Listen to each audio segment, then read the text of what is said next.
Today on the program, we continue with the tradition of showcasing the best talents and professionals with the belief that you will be inspired and motivated to become the very best that you were created for. It's our family talk show and you are welcome. This weekend, I am flying solo right now because Helen is away on a short break. Together with you, we are sure to have an interesting time, I promise you, on the show today. The program is Today with John and Helen, and we're live. I am John Senaya. On today's program, there are two gorgeous ladies and a young man joining us, and the conversation will move from the topic understanding the concept of blended family in Nigeria with Adeola Kingsley James to understanding the cry of school is not for me with Fumi Modukwe. And then finally, Niyi Fagbemi joins Chizobam Ofegbu on the Culture Conversation segment to look at using the lens to correct global perception of Africa. Do not forget your appointment with Dolly Phillips, our in-house KitFit instructor, if we can take her. And with the outline taken care of, I believe we should take no, we won't take a break now. I'm ready for my guests, right? And she's here on the hot seat. I wonder why we call it a hot seat. Our first guest, Adeola Kingsley James, will be with us. And straight away, Deola, I can call you Deola, yes? Absolutely. We'll be unpacking, understanding the concept of the blended families in Nigeria. I hear you say, what is that? Well, that's what we're here for today. And to help us understand it, like I said, is a lady who's branded as a beacon of transformation. She's a therapist, a clinical hypnotherapist, a sought-after speaker whose book, Step Out, Step Mom, has positioned her as an author who fearlessly addresses the issues of blended families in Nigeria. Adeola is like air, offering people a reason to live, love, and breathe. It's time to meet my first guest, a mind genius, seasoned television and content producer, stepmom coach, and best-selling author, Adeola Kingsley James. What can I say? Adeola, you're welcome to the show. I will start off by having an open confession to our viewers. Okay. I have some difficulty looking straight into your eyes. And you know why? No, tell us. Tell me, a hypnotherapist, does that make you a hypnotist? Okay, so... No, just answer that. Does that make I can hypnotize you. So I have to watch how... But it's not by looking into my eyes. So don't stare at me. Even if I did stare at you, you will not be hypnotized. Oh, it's not that easy. No, it's not that easy. It's not what you see on TV. You look into my eye. No, and it's not then you that. just put me under a spell. Even if yes, because that does something into your, I'll call it your brain wave. So it's not that you don't have your senses. It's that you have gone into your more subjective mind. Okay. What I'll do, I'll play safe. Yes, right? play safe. I'll look straight into the camera. No, look at me, please. Okay. So, you're welcome. Thank you very much. Let's start with having an understanding of what a blended family is. You know, could you just give us a definition, or like many will say, a description of what it's all about? A blended family is two previous families coming together. So it could be a man who's been in a marriage before, marrying a woman who either has kids or not. He has kids. Most times it has to be one of the partners having kids, and bringing someone into that family and blending it together. It's like bringing different colors and putting it in a palette and creating something beautiful.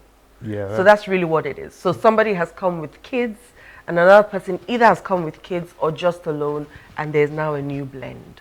Okay. So from what you've just explained, within the context of our culture, it fits. Yes. So there really shouldn't be any feathers ruffled with blended families? Is that what we're imagining? No. No, that's what I thought. So we find feathers ruffled every day. Plenty feathers. I mean, in normal families, there are feathers ruffled. Yes. Now, this is two people coming together. If one of them has been married before, one of them believing that they know marriage because they've been married before, forgetting that they've been married to this new person. Okay. So in my case, I'd never been married before. I married a man who had kids. And so the things that I found out was I was, as a single lady, trying to understand now my new role as a mother and wife at the same time to children who are not mine. Okay, because I was going to ask that question. Yeah. Really. I was going to ask you, okay, why have you chosen to focus on this issue of blended families? Personal or professional reasons? So it started off more personal before it became professional, because before I became a stepmother, I didn't have anybody who walked me through the process, right? And I don't know why we don't do it though, because even for pregnancy, we don't tell people these are the possible scenarios that you can face. We just say, go and get pregnant, right? And if you're going to be a lawyer, for example, you go to school for 5 years, then go to law school, then practice, then intern to become a professional lawyer. What school do we go to become mothers? You learn or on the wives? job. Exactly. So it's almost doomed to fail. It's almost. It's Dead on arrival. Yes, it sets you up for failure because you don't know how. And then in my case, this is me now taking on children who were not mine. Their mother was late. I was somewhat walking in the shoes of a dead woman, wanting to and hoping to please them the way their mother would have done it, because I was told that I had to treat them like mine when they were not. And then the husband is there, then his family, then her family, then my family, and then eventually we had our own child. Nobody prepares you for that journey. Yes, and I think I see where you're leading us now. Would it be correct for us to assume that this is to help our so-called wicked stepmoms and in-laws? Oh, see that title, eh? Hollywood didn't try for us because they started with Cinderella and all them stories. And if you watch any Nollywood movie that has to do with a stepmother, she's wicked. So a lot of stepmothers, I also didn't know that I had that weight at the back of my head not to be like. Now, unfortunately, the truth is that when you fight something, it becomes bigger. Okay, yeah. And your mind doesn't understand the word not. So when you say stuff like, I will never be like my mother, or I will not be like my mother, you will end up exactly like your mother. Yeah, that's the power. I will not marry. Negative self-talk. Yes, I will not marry somebody like my father. That's exactly what you're going. So I will not be the wicked stepmother. Okay. That's what starts happening. But it's not about the title. It's more about the person.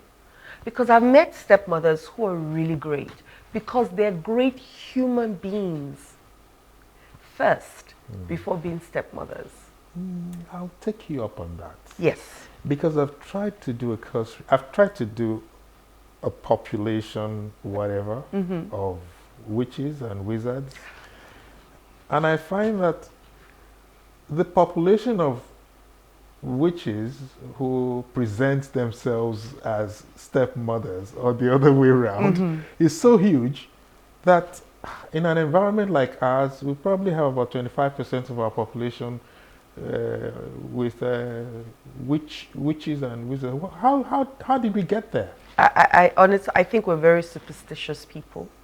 And because also we never take responsibilities for the things that we do, we always blame it on something else or someone else. And so you know, we blame it on the witches or the devil or the wizards or the people in your father's village or mother's village. But I actually don't believe in any of those things. Yes. I personally think that if you're a wholesome human being, you will be wholesome in every area of your life.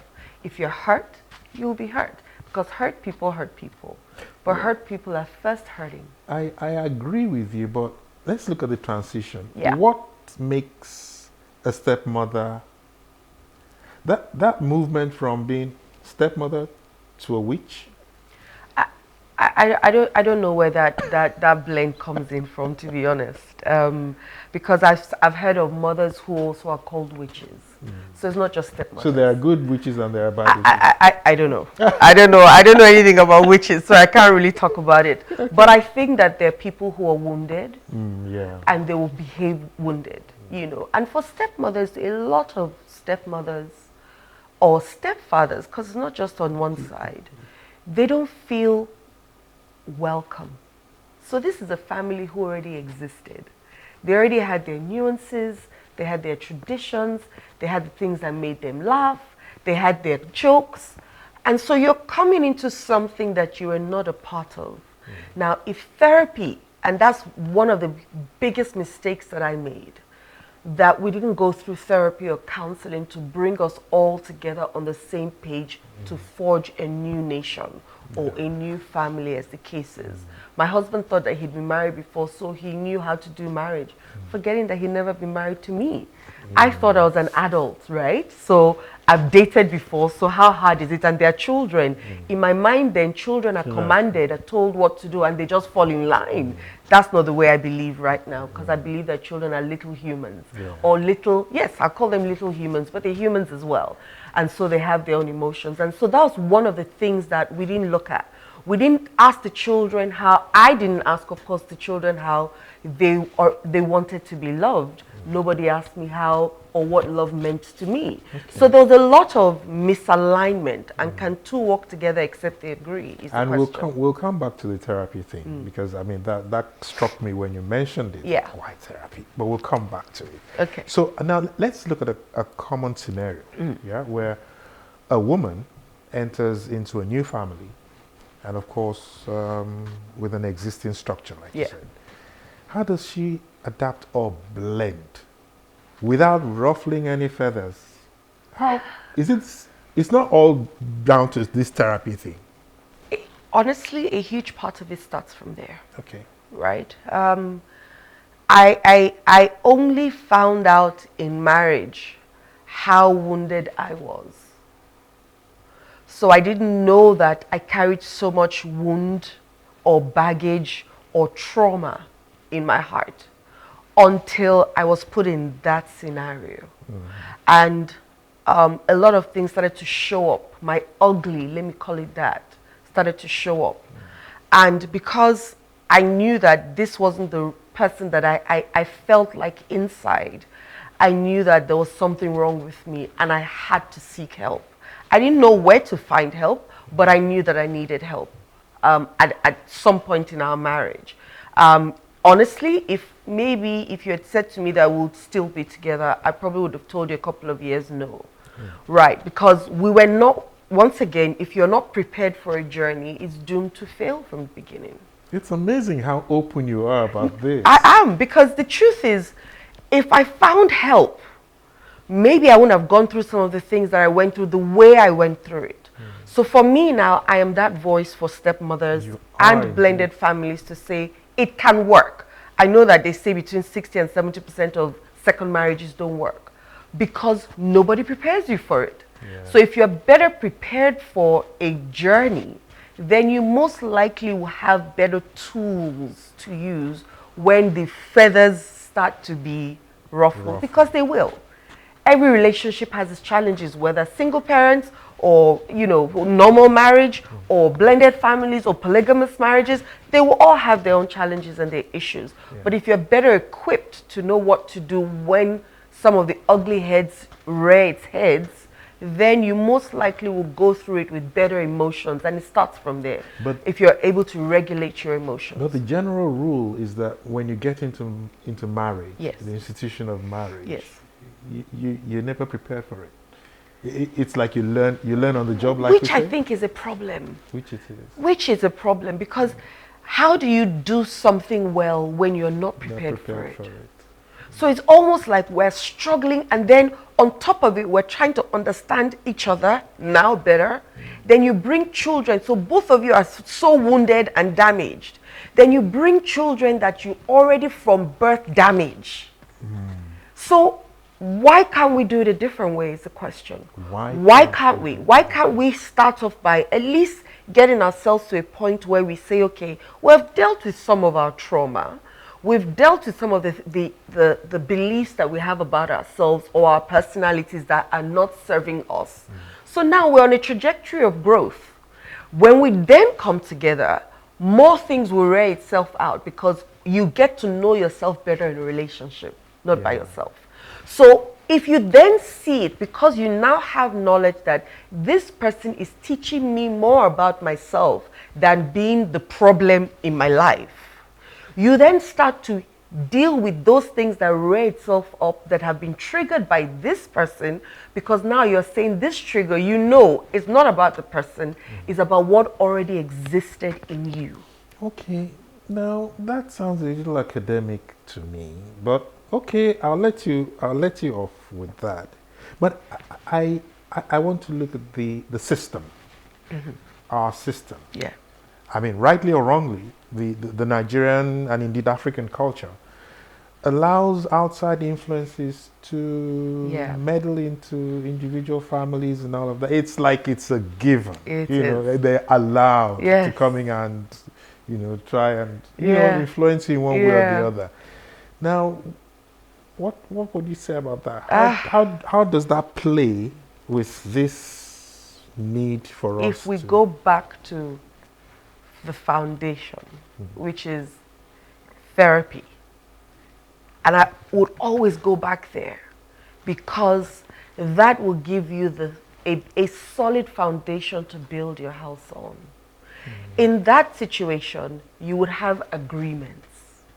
And I always say that I think for a blended family, before they come together, they should have a separation party. Yes, and I'll tell you why. I think that, you know, because there were other families, there were other other people in the mix, right? Before this new family is about to come together.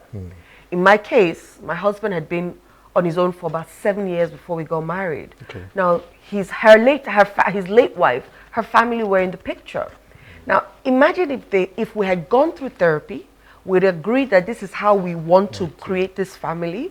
We need people away for a year or 6 months or 18 months. Absolutely. In this separation party, it will be almost like a thank you all for all you guys have done, thanking them really with gifts, and then saying to them, going forward, this is how this new family that you know that we're about to grow is going to happen. For the next 18 months, you cannot come to the house. We will come to you. No. I'm saying if that's your agreement. Okay. I'm not saying that it must be. Yeah, I'm saying if that's your agreement, that agreement is shared with them. So because they still assume that they can come in whenever they want. Because don't forget, it's not just now both of you. There's her family, because there are children involved. And they will always remain in their lives. But they can't come in just the way they would come in before, because now this is a new family. So if you put people in line from the beginning, they cannot go back and say, oh, I went to their house, they didn't allow me in. They will say, but they told you. But if you don't, they would assume that they can still, it's business as usual, and show up whenever. And if they're not allowed in the way that they would have been allowed in, they start to take offense and say, oh, now because you have a new wife or a new husband, you can treat us anyhow. But if that party happened, they can't say that. Okay, so now you've defined the boundaries. Yes. Now you and your husband are together. Yes. All by yourself. Yes. Maybe for say 18 months. Yes. Right? 6 months, whatever 6 time months, you whatever agree. you agree. Yeah. It means that you'll be discussing things like finance. Oh, hopefully you started so before. on. Hopefully that's part of therapy. Okay. And the agreements, because those agreements need to come before. So you're talking finance. If the woman is still alive, the mother of his children is still alive, there's certain things that might still be happening because maybe the children go to see their mother. Okay. You've got to discuss all of that. They also have to be part of the conversations during therapy because now you're co-parenting. So if we get it right once again from the beginning, we're talking finance, we're talking our intimacy, we're talking fantasies, Discipline. we're talking discipline, we're talking all those things. Who should be the one to discipline the kids that are not yours? I always say allow the primary parent do the disciplining because you will then be seen as, even if you really came with good intentions, allow the primary parent, and if the mother also is still alive and all of that, allow them come up with a decision on how to discipline the kids, and all you're just doing is aligning with it. Adela, It's not easy. It's not easy, and I'm not sure we can do this. Easy. I'm not sure we can do this in 30 minutes. I don't think so. But let me quickly ask you. You're a hypnotherapist. Yes, sir. I say you're a hypnotist. Okay. I'm a hypnotherapist. And you've got a clinical hypnotherapist. Add that to it. Okay. And you've gone as far as writing books on the subject. Yes. What is hypnotherapy? And how does it help the situation in blended families? So I'm a rapid transformational therapist and clinical hypnotherapist. One of the tools that I use is hypnotherapy. So it's not the only tool, it's one of the tools. But the reason why if you Google it, you see how scientific it is. What it does, it helps you get to the root, the cause and the reason of why you show up the way you show up. So if, for example, you came to me and said, I'm always anxious and I have panic attacks, there's a reason why. It's a learned behavior. Talk therapies might not be that great because as good as it is, your subconscious mind is not tapped into as much. So our consciousness maybe is about 10% of all the things that have happened to us. But your subconscious mind, which is where your memory bank is so what I will do with hypnotherapy is go back into that memory bank and figure out why the root. Sometimes you hear people even say, oh, I'm going back to 2 years old. I'm seeing myself, I'm 2 years old. I'm inside my bedroom and I have my dad and mom there and they're saying XYZ and I'm making it mean XYZ. And that's the root. So when we heal it from the root, then what happens? Okay. But you know what? I'm looking for the word hypnotherapist is quite a mouthful for me. For me. Okay. Right. Can I call you a shrink?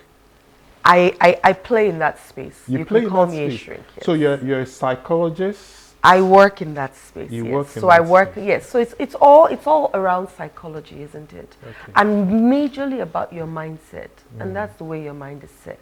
And funny thing is, I'm finding it more comfortable looking into your eyes. Exactly. I told you. I can talk to you. It is so safe. When we're done, if we ever do the process together, you will come and I'm just saying, if you ever are up to it, you will come and say, you know what, I feel so relaxed and I'm so happy I did this process. It was the first, I tried other therapies as a human being when I needed therapy as well.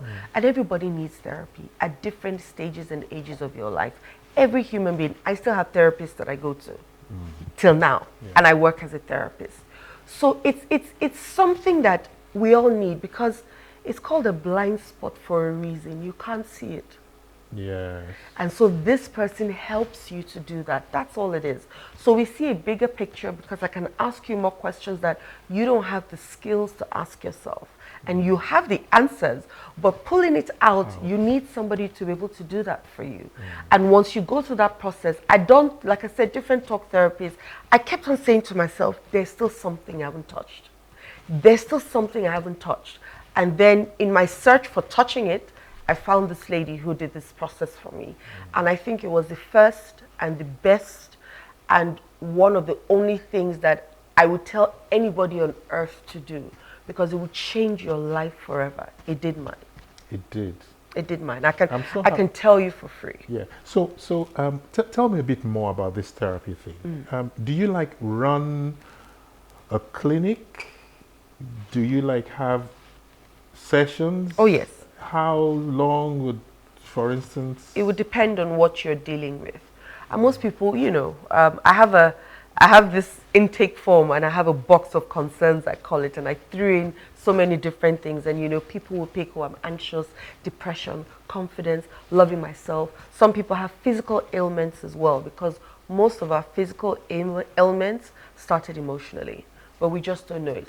The body is the instrument of your mind. So with hypnotherapy, we can heal a physical ailment together just by touching it emotionally. And then it really, I've had tons of clients who've healed from certain physical ailments just by touching their emotions. Are there like any age limits? Because, No. you know, we're talking blended families, and we've given hypothetical instances, maybe a family of 4, Yeah. you know. No age limit. The children, for instance, can they be made to go through Yes. therapy? Yes, like they this? go through their own process as well. And children, at least from 3, 4 upwards, can do hypnotherapy as well.